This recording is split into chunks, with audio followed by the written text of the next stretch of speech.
Operation सिंदूर 6 से 7 मई की रात जब चांद बादलों में छिपा था, भारत के सशस्त्र बल आतंक के खिलाफ युद्ध की तैयारी में थे। रात 1 से लेकर 2 के बीच में भारतीय सेना, नौसेना, वायुसेना ने मिलकर एक संयुक्त कार्रवाई को अंजाम दिया। एक ऐसी कार्रवाई जो 1971 के युद्ध के बाद सबसे बड़ी कार्रवाई थी। ऑपरेशन सिंदूर इसे नाम दिया गया और यह कोई साधारण सैन्य अभियान नहीं था। यह भारत माता के माथे पर लगा वो तिलक था जो शहीदों के खून का हिसाब मांग रहा था। उन चूड़ियों की खनक थी जो अब युद्ध की नाद बन चुकी थी।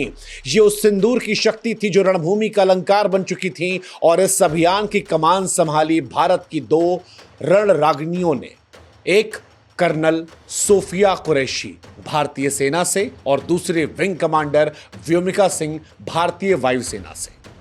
ये वो 2 बेटियां थीं जिन्हें ऑपरेशन सिंदूर निभाने की जिम्मेदारी दी गई।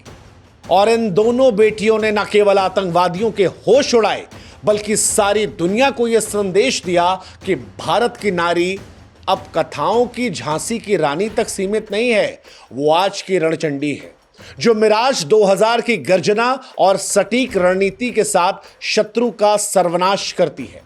उनकी आवाज में विजय का स्वर था और जब यह कहा कि पहलगाम के शहीदों का खून व्यर्थ नहीं गया, हमने भारत की लाज रखी और आतंकवादियों को उनके अंजाम तक पहुंचाया, तो देश गर्व की अनुभूति करने लगा।